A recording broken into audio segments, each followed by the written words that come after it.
having an abusive partner, the parents that do the most, or even just an anxious attachment in your overall relationship doesn't necessarily mean that you are in a codependent relationship. Oftentimes we misdiagnose our relationship issues, and the truth of the matter is most of us might just be in toxic or unhealthy relationships. Codependency is an individual issue, and it's been misused so much we don't even call it codependency anymore in the world of addictions. It's now referred to as self-love deficit disorder, which we'll briefly explore in this video. Stay tuned to find out. Here with the detail, Ramon Phipps.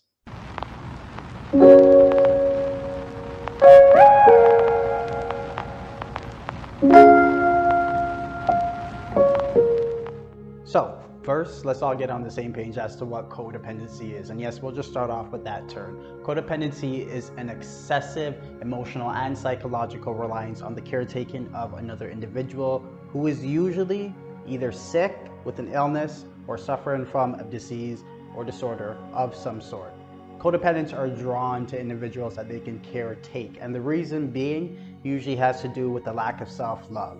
That's now why we call codependency self-love deficit disorder, because this person has always had the predisposition towards entering into unhealthy relationships with others. But the unhealthy relationship has started from this dysfunctional individual in the first place.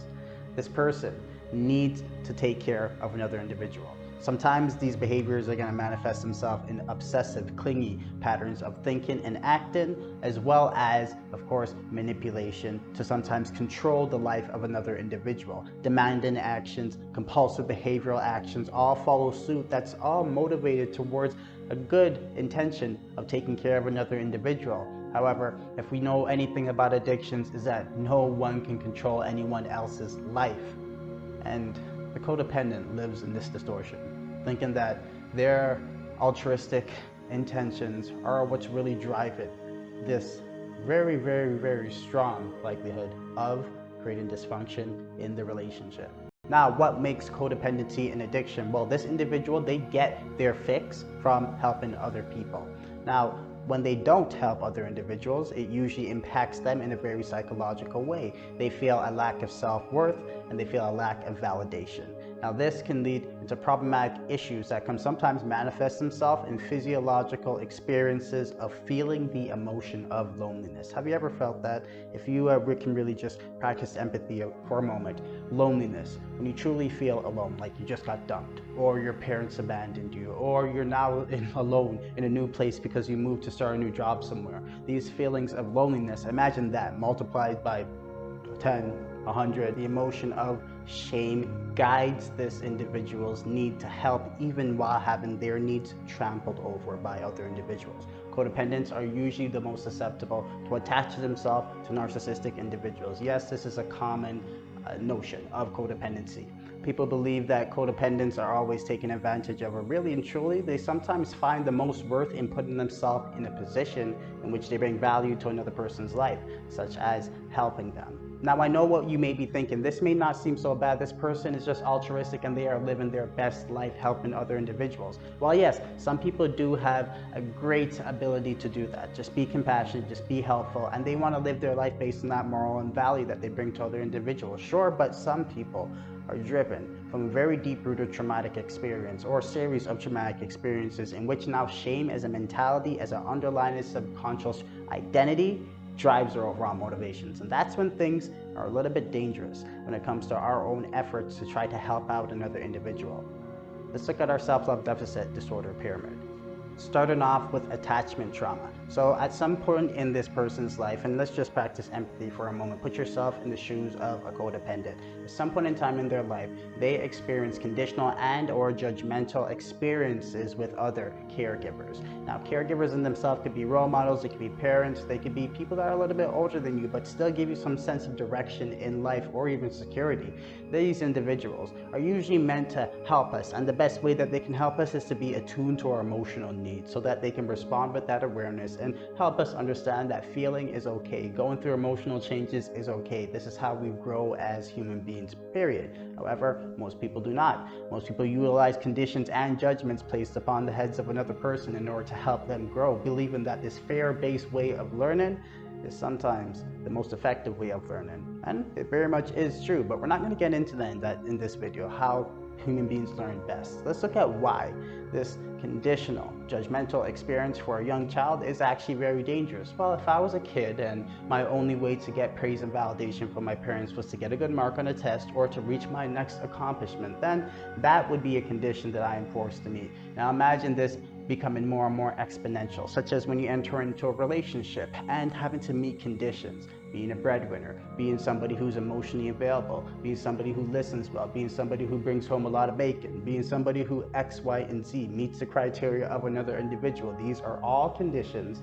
that now another person has to jump hoops and bounds throughout their own personality and desires in the world to meet in order to validate the needs of another individual. Shame and judgment is where things get a little bit complicated, because if a condition is now the main predominant factor of how validation is received in this person's mind, when validation is not received, that individual may start to internalize messages of shame, whether this was directly given to them or indirectly given to them. Now, the opportunities for these mentalities to form in the individual can come from very interesting ways. You can be in a class and you didn't get the mark that you want, but your friends got the mark that they wanted, and they call you dumb-dumb out of normal kid bullying. Yes, that can be a very shameful experience that one hangs on to. Or your parents scold you for doing something wrong, like, again, not getting that right mark on the test. Then that is, again, going to be a very judgmental experience where there's no attunement emotionally with me and my caregivers, and only messages of shame, me being stupid, me feeling belittled, me feeling worthless,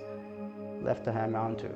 These experiences themselves can, again, become very, very dramatic. They could be moments where you were forcefully abused by your lover in a relationship.